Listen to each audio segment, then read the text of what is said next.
Hello class 10, how are you all? Hopefully you all will be good and you all will be very fine. Students, today we are going to start chapter 3, that is pair of linear equation in two variable. और interesting बात यह है कि इसका छोटा भाई हम लोग क्लास 9 में पढ़ चुके हैं जिसका नाम था linear equation in two variable. Yes, तो इस छोटे भाई को ही बेस मान करके हम लोग इस चैप्टर की पूरी कहानी बहुत ही अच्छे से समझेंगे, सारे बेसिक्स को हम लोग देखेंगे। फिर फर्दर इस चैप्टर के जितने भी कॉन्सेप्ट हैं उन कॉन्सेप्ट को डिटेल में हम लोग क्या करेंगे, यस, डिस्कस करेंगे। So without any delay let's start today's video. Myself Pushpendra Singh Chauhan and you all welcome to your favourite channel Sigma Ganit. तो करते हैं स्टार्ट आज की कहानी। तो स्टूडेंट्स, क्लास 9 में ऐसा इस चैप्टर की कहानी अच्छे समझनी है तो जो भी क्लास 9 में आपने पढ़ा है उसको रिकॉल करवा रहे हैं हम, और ये आपको आना ही चाहिए, बहुत इंपॉर्टेंट है भाई साहब। इसीलिए आपको क्लास 9 में बोला जाता था कि अच्छे से पढ़िए क्योंकि क्लास 10 में यही सारी चीजें प्रोसीड होने वाली है। यस, पढ़ा भी है आप लोगों ने अच्छे से, मुझे भरोसा है। यस, तो क्लास 9 में बच्चों आप लोगों ने चैप्टर पढ़ा था that is linear equation in two variable. तो बहुत ज्यादा डिटेल में हम लोग नहीं जाने वाले हैं और भाई साहब जिसको आता है थोड़ा सा पेशेंस बना के रखें। हम चाहते हैं कि आपको इस चैप्टर की पूरी स्टोरी बहुत अच्छे से क्लियर हो जाए। तो 9th में हम लोगों ने linear equation in two variable पढ़ा था। तो सबसे पहले तो हमने भाई चैप्टर का मतलब ही समझा था कि क्या है इस चैप्टर का मतलब, चैप्टर का मतलब क्या है। सबसे पहले तो हम लोगों ने यही चीज समझी थी। तो देखिए, जैसा कि चैप्टर का नाम सजेस्ट कर रहा है कि linear equation in two variable, तो सबसे पहले इक्वेशन क्या होता है, you all know that a statement in which equal sign is used. अगर किसी भी मैथमेटिकल स्टेटमेंट में इक्वल का साइन यूज किया गया है तो that is called what, equation. Yes, कैसे, जैसे मान लीजिए लिखा है आपका 2x + 3 इक्वल टू 5 लिखा है, this is an equation. And similarly 2x + 3y equal to -7, yes, this is also an equation. But अगर यहीं पर देखिए इक्वल की जगह पर हम ग्रेटर देन, लेस देन, इस तरीके के साइन यूज कर देते हैं, है ना, अगर यार इनके साथ इक्वल का भी साइन लगाते थे तो these are not an equation, these are not called inequation, जो कि क्लास 11th में आप लोग पढ़ेंगे। यस, तो इक्वेशन और एक ऐसी इक्वेशन जो लीनियर हो। अब लीनियर होने का मतलब क्या है सर? देखिए, लीनियर होने के दो मतलब हैं। एक तो एक ऐसा इक्वेशन जिसकी डिग्री 1 हो। आपने लीनियर पॉलिनोमियल अभी रिसेंटली आपने पढ़ा है चैप्टर 2, तो उसमें आपने लीनियर पॉलिनोमियल पढ़ा था। तो लीनियर पॉलिनोमियल का मतलब क्या था? एक ऐसा पॉलिनोमियल जिसकी डिग्री क्या होती है, 1 होती है। तो यस, एक ऐसा इक्वेशन जिसकी डिग्री 1 हो उसको लीनियर इक्वेशन कहा जाता है, पहला। दूसरा, एक ऐसा इक्वेशन जिसका ग्राफ एक लाइन बने, देखो लीनियर लाइन से ही बना है, LINE।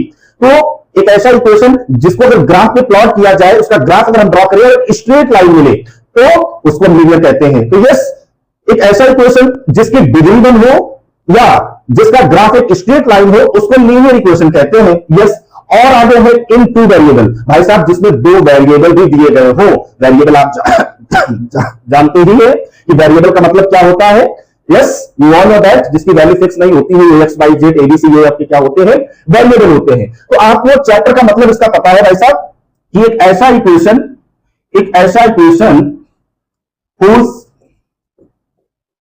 degree is 1 and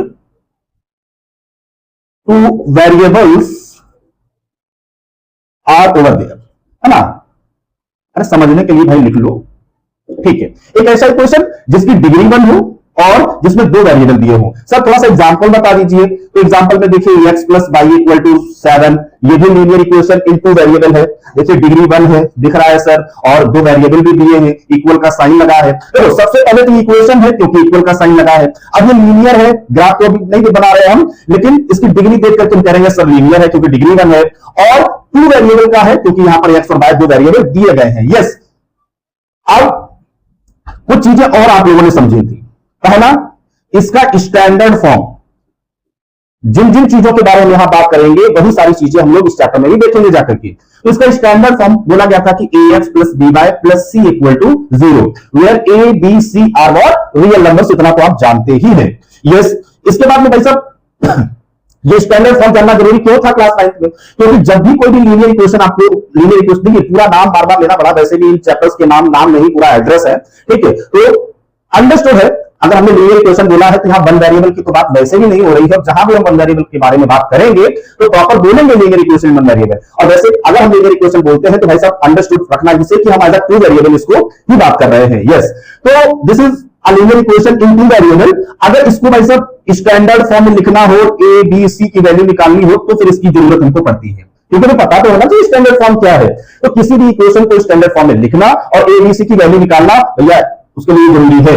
दूसरा, सॉल्यूशन से क्या मतलब था भाई साहब? किसी भी linear equation in two variable के सॉल्यूशन से क्या मतलब होता है? आप सभी लोग जानते हैं एक ऐसा कोऑर्डिनेट आप जानते हो एक्स वाई, है ना, कोऑर्डिनेट ज्योमेट्री में आप लोगों ने पढ़ रखा है।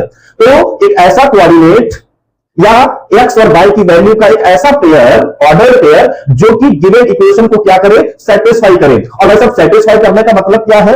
एक्स और वाई की वैल्यू अगर इक्वेशन में आप रखते हैं तो लेफ्ट हैंड साइड और राइट हैंड साइड क्या हो जाए, इक्वल हो जाए। यस, तो सॉल्यूशन का मतलब क्या है भाई साहब? एक ऐसा, है ना, कोऑर्डिनेट इस तरह से, जैसे मान लीजिए एक हमने ये लिखा एक ऐसा कोऑर्डिनेट जो गिवन इक्वेशन को क्या करे, सेटिस्फाई करे। सेटिस्फाई करने का मतलब एक्स की जगह पर 3, वाई की जगह 4 रखने पर लेफ्ट हैंड साइड और राइट हैंड साइड इक्वल मिल जाए, तो उसको क्या कहा जाता था? Solution of given linear equation in two variable. बहुत सिंपल है। अब सर किसी भी linear equation in two variable के सॉल्यूशंस होते कितने थे सर? कितने सॉल्यूशंस होते थे? How many solutions? तो इनफाइनाइट। यस, यहां पर जैसे इसी इक्वेशन के लिए हम बात करें तो ऐसे इनफाइनाइट पॉइंट्स होंगे, इनफाइनाइट कोऑर्डिनेट्स होंगे जो इस इक्वेशन को क्या करें, सेटिस्फाई। जैसे 3,4 हो गया, 4,3 हो गया, 1,6 हो गया, बहुत सारे भाई साहब, कितनों के नाम ले हम। तो इनफाइनाइट सॉल्यूशंस होते हैं। और वैसे सबसे इंपॉर्टेंट चीज कि किसी भी linear equation in two variable का ग्राफ ड्रॉ करना आपको आना चाहिए, अगर इस चैप्टर को बहुत अच्छे से आपको करना है तो। यस, और ये क्लास 9 में आप लोग बहुत अच्छे से पढ़ चुके हैं, ठीक है। इसके बाद में बहुत इंपॉर्टेंट चीज थी टू ड्रॉ द ग्राफ। किसी भी लीनियर इक्वेशन का क्या करना, ग्राफ ड्रॉ करना। और वह सब कैसे करते थे? कोई भी इक्वेशन दिया जाता था उसके हम लोग क्या करते थे, मिनिमम 3 सॉल्यूशंस निकालते थे। क्या करते थे? 3 सॉल्यूशंस। बन 2 से भी जाएगा, लेकिन हम आपको ये प्रेफर कर रहे हैं कि आप कभी भी किसी भी लीनियर इक्वेशन का ग्राफ ड्रॉ करें तो कम से कम 3 सॉल्यूशंस निकालें। क्योंकि भाई साहब 2 सॉल्यूशन को तो 2 सॉल्यूशन निकालेंगे, 2 पॉइंट निकलेंगे, 2 कोऑर्डिनेट निकलेंगे, उनको ज्वाइन करेंगे तो स्ट्रेट लाइन बनेगी ही बनेगी।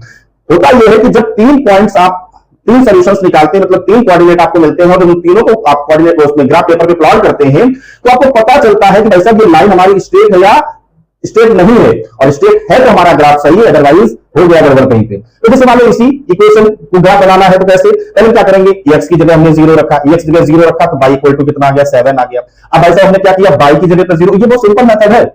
y की जगह पर 0 रख दिया तो x की वैल्यू क्या आ गई, 7 आ गई। ठीक है, अब मान लो हमें निकालना है तो हमने क्या किया, x की जगह पर मान लीजिए हमने कितना रख दिया, 3, तो x की जगह 3 रख दिया हमने, तो ये 3 इधर आ गया, 7 - 3 यानी y की जगह कितना हो गया, 4 हो गया। तो अब हम क्या करते थे, मान लीजिए हमारा क्या है, ये हमारा x एक्सेस है, ये y एक्सेस है, ठीक है, ये 1 2 3 4 5, ठीक है, और 5 6 7 8 इसी तरीके से 1 2 3 4 5 6 7, ठीक है। जैसे मान लीजिए 0,7 हमारा कहां पे होगा, ये 1 2 3 4 5 6 7, ये सब आप लोग कोऑर्डिनेट ज्योमेट्री में पढ़ चुके हैं। जैसे 0,7, फिर 7,0 1 2 3 4 5 6 7, ये 7,0, and next is was 3,4 1 2 3, 4 is 1 2 3 4, this is 4, तो this is 3,4 और इसको आपने ज्वाइन किया, एक स्ट्रेट लाइन बन गई। तो ये है ग्राफ ड्रॉ करना।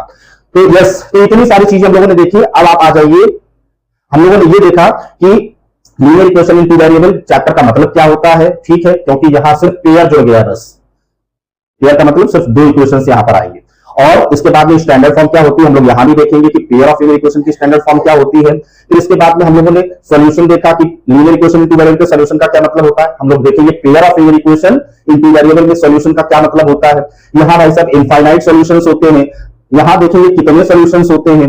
फिर इसके बाद में यहां पर ग्राफ ड्रॉ करना और किसी भी पेयर ऑफ लीनियर इक्वेशन के सॉल्यूशन को फाइंड करने का पहला जो मेथड है वो ग्राफिकल मेथड ही है, जिसको हम इस वीडियो में डिटेल डिस्कस करने वाले हैं। इसके बाद अलजेब्रिक मेथड भी होता है, वो नेक्स्ट वीडियो में हम लोग डिस्कस करेंगे। यस, तो स्टार्ट करते हैं भाई साहब pair of linear equation in two variable. तो यहां छोटा भाई है, अकेला आता था, अब यहां पर पेयर मतलब दो इक्वेशन एक साथ आएंगे, इसको हम लोग pair of linear equation in two variable भी कह सकते हैं, system of linear equation in two variable भी कह सकते हैं, कई नामों से इस चैप्टर को जाना जाता है। तो सबसे पहले देखो, अब आपको आई थिंक अगर यहां चैप्टर का मतलब समझ गए तो यहां कोई दिक्कत नहीं।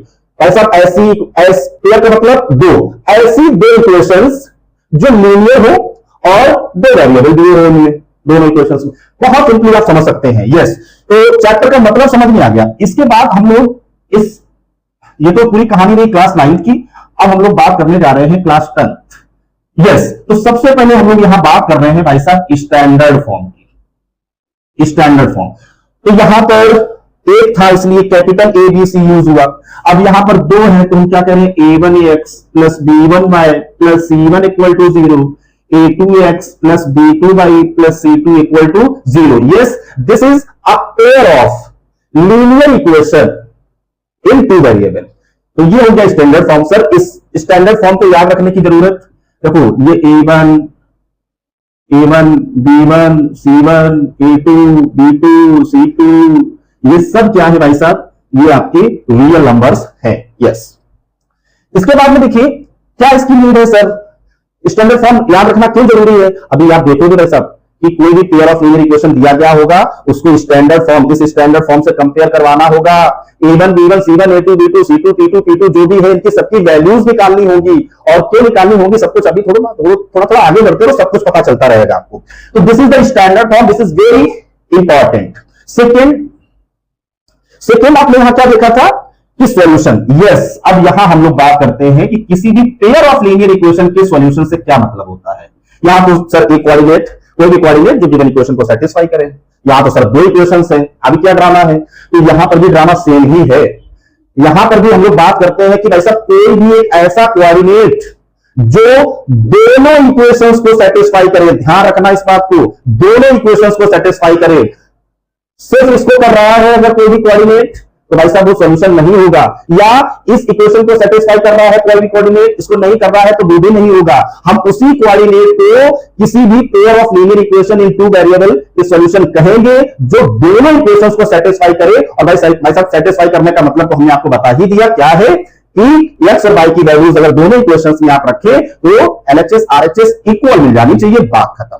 तो भाई साहब कोऑर्डिनेट, हम कोऑर्डिनेट कह रहे हैं, आप एक्स और वाई की वैल्यू का पेयर जो हमेशा एक्स कॉमा वाई में लिखा जाता है आप जानते हैं, आ कोऑर्डिनेट, ठीक है, एक्स कॉमा वाई। और भाई साहब आप जानते हैं कोऑर्डिनेट पढ़ चुके होंगे 9th में, तो x comma y comma x के इक्वल कभी नहीं हो सकता है, ध्यान रखना। आ coordinate x comma y is said to be solution of given, अब ये चैप्टर का नाम है भाई साहब शॉर्ट में लिख रहे हैं, pair of linear equation in two variable, pair of linear equation in two variable if it satisfy the both equation मतलब पूरा पेयर ऑफ लीनियर इक्वेशन, ठीक है। और सेटिस्फाई करने का मतलब आप जानते ही हैं, on putting the value of x and y we should get what, LHS left hand side equal to right hand side. जी सर, बहुत सिंपल, कोई दिक्कत नहीं है ना, बहुत अच्छे से समझ जाएंगे हम लोग। अब इसके बाद में हमने कहा था कि यहां पर linear equation in two variable के जो नंबर ऑफ सॉल्यूशंस थे वो कितने थे, इनफाइनाइट।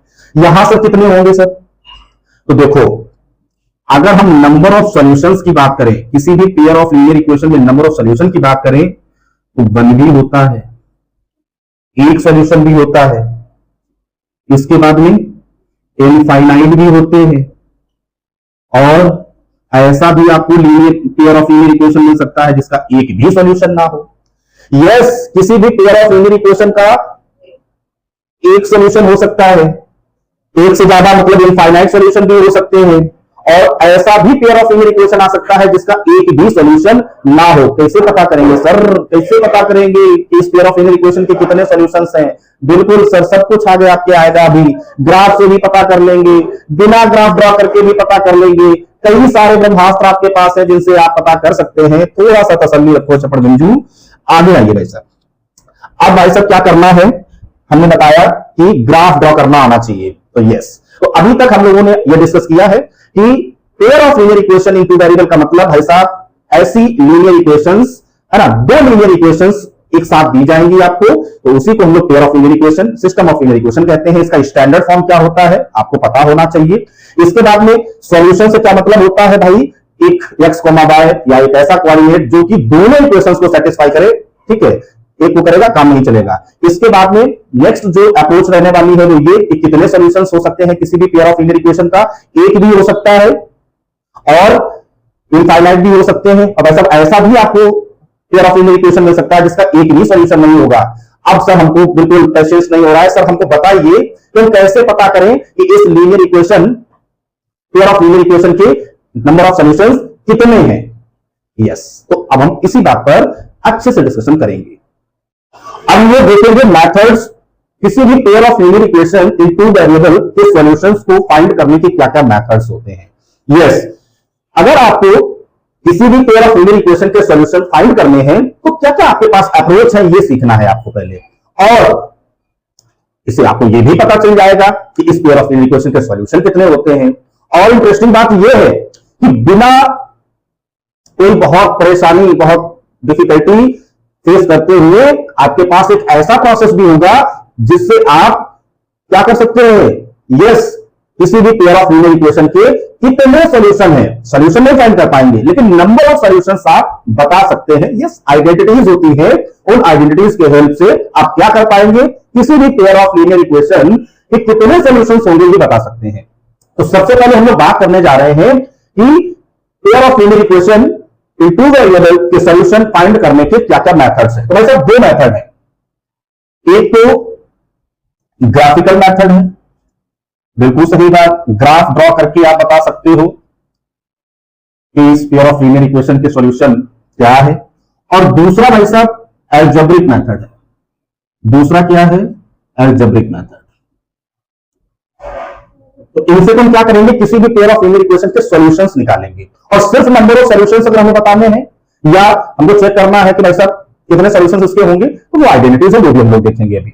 यस, तो देखिए सबसे पहले हम ग्राफिकल मेथड के बारे में बात करते हैं। तो देखो पहला हम केस ले रहे हैं, केस नंबर 1, मुकदमा नंबर 1। मान लीजिए, मान लो कि आपको एक पेयर ऑफ लीनियर इक्वेशन दिया गया है a1x plus b1y plus c1 equal to 0 और दूसरा a2x plus b2y plus c2 equal to 0 be are given pair of linear equation. ये आपको पेयर ऑफ लीनियर इक्वेशन दिया गया है। अब आप क्या करेंगे, आप जानते हो कि किसी भी, ये क्या, अगर एक देखिए, हम सिर्फ एक देखें तो this is linear equation into variable. और अभी आप देख चुके हो, क्लास 9 का रिकॉल किया, ताकि इसका जब आप ग्राफ ड्रॉ करेंगे तो आपको क्या मिलेगा, एक स्ट्रेट लाइन मिलेगी। यस, और अगर इन दोनों इक्वेशंस का हम ग्राफ ड्रॉ करेंगे तो क्या होगा, दो स्ट्रेट लाइन मिलेंगी। अब हम आपको अलग अलग केसेस में यह बता रहे हैं कि इन दोनों स्ट्रेट लाइंस का ग्राफ पेपर पे बिहेवियर क्या हो सकता है, किस किस पैटर्न में ये दोनों लाइनें आपको मिल सकती हैं। यस, तो पहला केस ये है, मान लीजिए ये एक्स एक्सिस है, ये वाई एक्सिस है, this is X axis and this is Y axis. आपने क्या किया, इस वाली इक्वेशन का a1x प्लस b1y का ग्राफ ड्रॉ किया, मान लीजिए ये ग्राफ बन गया। तो ये a1x plus b1y plus c1 equal to 0 equation का ग्राफ है। सर ग्राफ ड्रॉ करना तो बताइए। देखिए 9th क्लास में आप ग्राफ ड्रॉ कर चुके हैं तो होपफुली आपको आता होगा, और अगर नहीं आता है तो जब हम क्वेश्चंस, अभी हम कॉन्सेप्ट देख रहे हैं बच्चा, और जब हम क्वेश्चंस करेंगे तो वहां पर आपको ग्राफ ड्रॉ करने की भी टेक्निक बता देंगे। वैसे अभी तुमने बताया था, लेकिन क्वेश्चंस करेंगे तो और अच्छे से इसको हम क्लियर करेंगे, ठीक है। और दूसरा जो इक्वेशन दिया गया है, मान लीजिए इसका हमने ग्राफ ड्रॉ किया तो ये बन गया, this is a2x plus b2y plus c2 equal to 0। तो पहला केस तो ये है कि भाई साहब ये दोनों लाइनें एक दूसरे को इंटरसेक्टिंग करेंगी, यानी कैसी लाइनें आपको मिलने वाली हैं, इंटरसेक्टिंग लाइंस, ठीक है। अब इसको क्या कहा जाएगा, कितने सॉल्यूशंस होंगे, इकट्ठा सब देखेंगे। दूसरा केस मुकदमा नंबर 2। तो दूसरे मुकदमे मान लीजिए एक्स एक्सिस है, ये वाई एक्सिस है, दिस इज एक्स एक्सिस और this is Y axis. Yes, आपने पहली इक्वेशन का ग्राफ ड्रॉ किया, मान लीजिए ये मिला आपको, this is the graph of a1x plus b1y plus c1 equal to 0। और दूसरी इक्वेशन का जब ग्राफ ड्रॉ किया तो इस तरीके का मान लीजिए लाइन मिली आपको, this is the graph of a2x plus b2y plus c2 equal to 0। तो यस, दूसरा जो केस है उसमें आपको किस तरह की लाइनें मिलेंगी भाई साहब? पैरेलल लाइंस मिलेंगी। यहां इंटरसेक्टिंग लाइंस है और यहां पर क्या है? पैरेलल लाइंस है। तीसरा मुकदमा नंबर तीसरा, मान लीजिए एक्स एक्सेस है, ये बाई एक्सेस है, this is X axis, this is Y axis. पहली इक्वेशन का आपने ग्राफ ड्रॉ किया, ये बन गया, मान लीजिए this is the graph of a1x plus b1y plus c1 equal to 0।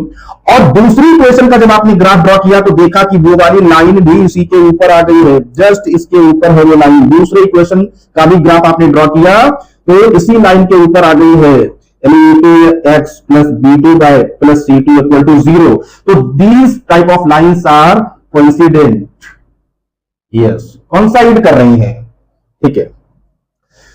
तो क्या सर इन तीनों केसेस के अलावा भी कोई केस मिल सकता है? बिल्कुल नहीं मिलेगा। जब भी आप किसी भी पेयर ऑफ लीनियर इक्वेशन का ग्राफ ड्रॉ करेंगे तो यही तीन केस होंगे, या तो इन दोनों इक्वेशन से बनने वाली लाइनें एक दूसरे को इंटरसेक्ट कर रही होंगी या इंटरसेक्ट नहीं कर रही होंगी, और भाई साहब या तो एक दूसरे के ऊपर होंगी, सुपरपोज कर लेंगे, ओवरलैप कर लेंगे। अब आप बहुत अच्छी बात जानिए, अगर किसी भी पेयर ऑफ लीनियर इक्वेशन का ग्राफ इंटरसेक्टिंग लाइंस मिलता है तो हम कहेंगे कि सर इसका सिर्फ एक ही सॉल्यूशन होगा।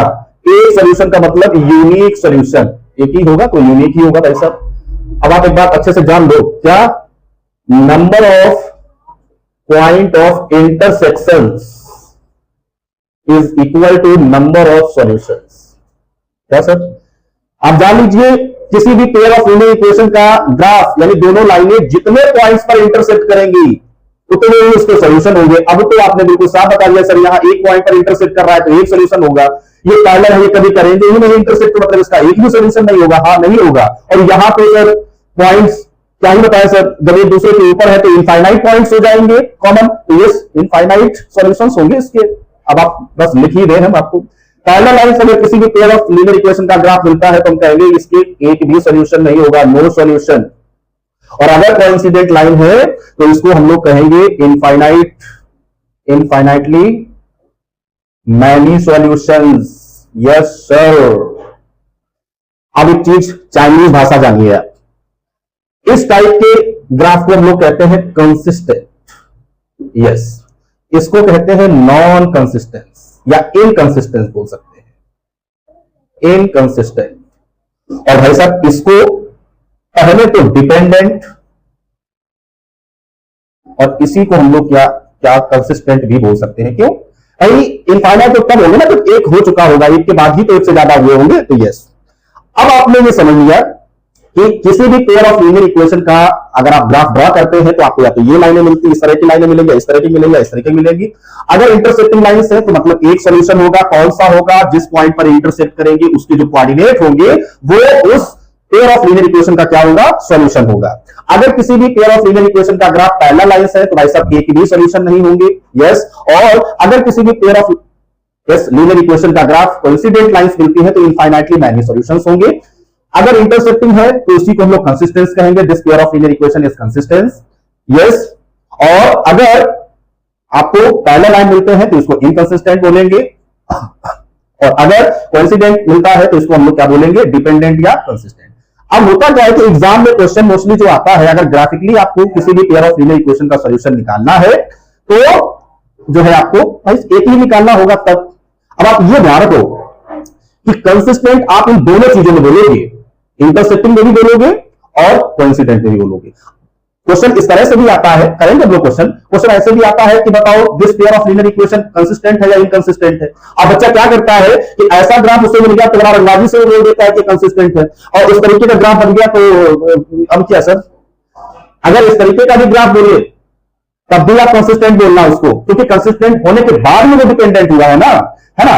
एक सॉल्यूशन के बाद ही तो एक से ज्यादा होंगे, तो यस, खाली यहां आप इनकंसिस्टेंट बोल सकते हो। दोनों ही केसेस में क्या है? कंसिस्टेंट है। बिना ग्राफ ड्रॉ किए हुए भी आप बता सकते हैं, बिना ग्राफ ड्रॉ किए हुए भी बता सकते हैं कि ये pair of linear equation consistent है या इनकंसिस्टेंट है या ये डिपेंडेंट है, वो भी बाद में बताएंगे। इसके बाद में देखिए अलजेब्रिक मेथड में वैसे तो 3 मेथड हुआ करते थे भाई साहब, लेकिन अभी आपको सिर्फ 2 ही मेथड आपके सिलेबस में है। एक तो आपका सब्स्टिट्यूशन मेथड है, यस, एक तो सब्स्टिट्यूशन मेथड है, क्या होता है बात करेंगे हम लोग, और दूसरा एलिमिनेशन मेथड है, एलिमिनेशन मेथड है, और तीसरा होता था क्रॉस मल्टीप्लिकेशन मेथड, उसका मर्डर कर दिया गया है। अब दुनिया में तो है लेकिन आपके एनसीईआरटी बुक में, न्यू एनसीईआरटी बुक में नहीं है। सिर्फ यही दो मेथड है जिनके बारे में हम लोग फर्दर पढ़ेंगे। सबसे पहले हम लोग इसको डिटेल में बात करेंगे। यस, अब इसके बाद में हम लोग देखते हैं कि अगर बिना ग्राफ ड्रॉ किए हुए हम कैसे बता पाएंगे कि सर इस पेयर ऑफ लीनियर इक्वेशन कैसा है। अब कोई भी वर्ड बोले, देखिए कोई भी वर्ड आपको आए, आप ध्यान रखो, आप ये याद कर लो कि इंटरसेक्टिंग, यूनिक सॉल्यूशन, कंसिस्टेंट एक बात है, पैरेलल लाइंस, नो सॉल्यूशन और इनकंसिस्टेंट एक बात है, coincident lines, infinitely many solutions और डिपेंडेंट और कंसिस्टेंट ये एक बात है। अब कोई सा भी वर्ड यूज किया जाए आप कंफ्यूज नहीं होंगे। अब हम लोग बात करेंगे कि भाई साहब बिना ग्राफ ड्रॉ किए हुए क्या हम ये बता सकते हैं? बिल्कुल बता सकते हैं कि ये पेयर ऑफ लीनियर इक्वेशन का बिहेवियर कैसा है, कंसिस्टेंट है या इनकंसिस्टेंट है, डिपेंडेंट है या नो सॉल्यूशन वाला है, यूनिक सॉल्यूशन वाला है, कैसा है, बिल्कुल बात करते हैं। अब हम लोग देखेंगे कि बिना ग्राफ ड्रॉ किए हुए अगर किसी भी पेयर ऑफ लीनियर इक्वेशन का हमें नेचर बताना है या नंबर ऑफ सॉल्यूशन बताने हैं तो इन आइडेंटिटीज के हेल्प से हम बता सकते हैं। यस, बिना ग्राफ ड्रॉ किए हुए हम किसी भी पेयर ऑफ लीनियर इक्वेशन का नेचर बता सकते हैं और नंबर ऑफ सॉल्यूशंस भी बता सकते हैं। तो देखिए भाई साहब, इसके लिए करना क्या होगा, आपको जो भी पेयर ऑफ लीनियर इक्वेशन दिया गया होगा उसे आप क्या करेंगे, स्टैंडर्ड फॉर्म से। आप जानते हैं ना स्टैंडर्ड फॉर्म, अभी हमने आपको बताया था कि स्टैंडर्ड फॉर्म जो आपका होता है a1x plus b1y plus c1 equal to 0 और a2x plus b2y plus c2 equal to 0, ये स्टैंडर्ड फॉर्म है। इससे कंपेयर करवाएंगे जो भी given pair of linear equation होगा उसको स्टैंडर्ड फॉर्म से कंपेयर करवाएंगे और भाई साहब a1 b1 c1 a2 b2 और c2 की क्या करेंगे, वैल्यूज निकालेंगे। नहीं निकाल पाएंगे? अरे मान लीजिए 2x plus 3y plus 5 equal to 0 और इसके बाद में यहां पर 6x plus 4y plus 7 equal to 0, ये इक्वेशन दिया गया है और इसको अगर स्टैंडर्ड फॉर्म से कंपेयर करवाओ तो यहाँ a1 की वैल्यू कितनी है, 2 है, b1 की वैल्यू कितनी है, 3 है, यस, c1 कितना है, 5 है, a2 कितना है, 6 है, b2 कितना है, 4 है और c2 कितना है, 7 है। निकल आई वैल्यू, कितना सिंपल है, यस, बहुत ही सिंपल है। यस, अब अगर आपने a1 b1 c1 a2 b2 c2 की वैल्यू निकालनी तो बस इतना से याद रखो, पहला केस, ये पहली आइडेंटिटी कि अगर a1 अपॉन a2 की वैल्यू b1 अपॉन b2 के इक्वल नहीं है, ध्यान रखना। जैसे यहां पर आप देख सकते हैं कि a1 अपॉन a2, अगर आप a1 अपॉन a2 की वैल्यू निकालते हैं तो क्या आएगी, 2 अपॉन 6, मतलब ये आएगी 1 अपॉन 3, और b1 अपॉन b2 की वैल्यू निकालेंगे तो क्या आएगी, 3 अपॉन 4। देख रहे हैं आप, a1 अपॉन a2 की वैल्यू 1 अपॉन 3 है, b1 अपॉन b2 की वैल्यू 3 अपॉन 4 है, जो कि आपस में इक्वल नहीं है। अगर ऐसा आपको मिलता है तो आप तीनों बातें कह सकते हैं। कौन सी तीनों बातें, कौन सी तीनों बातें? देखो, पहला कि इस पेयर ऑफ लीनियर इक्वेशन का ग्राफ सर इंटरसेक्टिंग होगा, सर इस पेयर ऑफ लीनियर इक्वेशन का एक ही सॉल्यूशन होगा, यूनिक सॉल्यूशन होगा, sir this pair of linear equation is consistent. Yes, अब जो कुछ पूछे आप वो वाला वर्ड यहां पर यूज कर सकते हैं। फिर केस नंबर 2, अगर a1 अपॉन a2 की वैल्यू और b1 अपॉन b2 की वैल्यू ये आपस में इक्वल है, लेकिन इन दोनों की वैल्यू c1 अपॉन c2 के इक्वल नहीं है। कई बार ऐसा मिलेगा, ठीक है। यहां पर देखो a1 upon a2 b1 upon b2 के इक्वल नहीं था तो हमने यहीं पे छोड़ दिया। अब आप क्या करेंगे, कोई another pair of linear equation दिया गया होगा, उसके स्टैंडर्ड फॉर्म से कंपेयर करवाकर a1 b1 c1 a2 b2 c2 की वैल्यू निकालेंगे। 10th में आ गए हो, इतना तो आप कर ही लेंगे। a1 upon a2 b1 upon b2 की वैल्यू निकालेंगे। अगर इन दोनों की वैल्यू इक्वल है और इन दोनों की वैल्यू इसके इक्वल नहीं है तो हम कौन सी तीन बातें कह सकते हैं? यस, हम ये कह सकते हैं कि सर इसका एक भी सॉल्यूशन नहीं होगा, नो सॉल्यूशन। पहला तो नेचर क्या होगा? यस, पैरेलल लाइंस होगी। नेक्स्ट, पैरेलल लाइंस का मतलब आप जानते हैं कोई सॉल्यूशन नहीं होगा, और इसको ही हम लोग क्या कहेंगे, इनकंसिस्टेंट कहेंगे, या इसी को हम लोग क्या कह सकते हैं, इनडिपेंडेंट भी बोल सकते हैं। ध्यान रखना इस चीज को। और बचा आपका तीसरा केस, जिसमें क्या होगा, अगर भाई साहब इन तीनों की value a1 upon a2 b1 upon b2 और c1 अपॉन c2 इन तीनों की वैल्यू आपस में इक्वल है, तो आप कहेंगे सर इसकी जो ग्राफ होगा वो हमको कैसा मिलेगा, कोइंसिडेंट मिलेगा, और इसके तो सर इनफाइनाइटली मैनी सॉल्यूशंस होंगे, बिल्कुल होंगे, और इसी को हम लोग कंसिस्टेंट और डिपेंडेंट बोल सकते हैं। इस केस में भी कंसिस्टेंट है और इस केस में भी कंसिस्टेंट है। तो बिना ग्राफ ड्रॉ किए हुए सिर्फ आपको इतना सा करना है, जो भी पेयर ऑफ लीनियर इक्वेशन दिया जाए उसको स्टैंडर्ड फॉर्म से कंपेयर करवा के इस a1 b1 c1 इनकी सबकी वैल्यू निकाल लो, फिर a1 upon a2 b1 upon b2 c1 upon c2 निकाल लीजिए। देखो इन तीनों कंडीशन में से कौन सी कंडीशन वहां पर आपको दिख रही है और उसी के अकॉर्डिंग आप जो भी बताना हो, चाहे नेचर ऑफ द ग्राफ बताना हो उसका तो भी बता सकते हैं, या नंबर ऑफ सॉल्यूशंस बताने हो तो भी बता सकते हैं। भाई साहब बहुत ही इंपॉर्टेंट 2 और 3 मार्क्स के यहां से क्वेश्चंस बनते हैं। यस, हम लोग इस वीडियो में ग्राफिकल मेथड जो था हमने पेयर ऑफ लीनियर इक्वेशन का वो हमने देखा है, और नेक्स्ट वीडियो जो होगा उसमें हम लोग जो अलजेब्रिक मेथड है जिसमें एलिमिनेशन मेथड और सब्स्टिट्यूशन मेथड है उसको हम लोग डीपली देखेंगे, फिर इसके क्वेश्चंस करेंगे। यस, जितने भी प्रीवियस ईयर के क्वेश्चंस होंगे, पीवाईक्यू होंगे, उन सभी क्वेश्चंस को हम लोग इसमें क्या करेंगे, कवर करेंगे। और यस, जो भी आगे आपका वीडियो आएगा बहुत ही इंपॉर्टेंट रहेगा। और थैंक यू इस वीडियो को लास्ट तक देखने के लिए, मेरे साथ लास्ट तक रहने के लिए, और मिलते हैं आप लोगों से नेक्स्ट वीडियोस में। तब तक ध्यान रखिएगा अपना। Take care, see you, bye bye.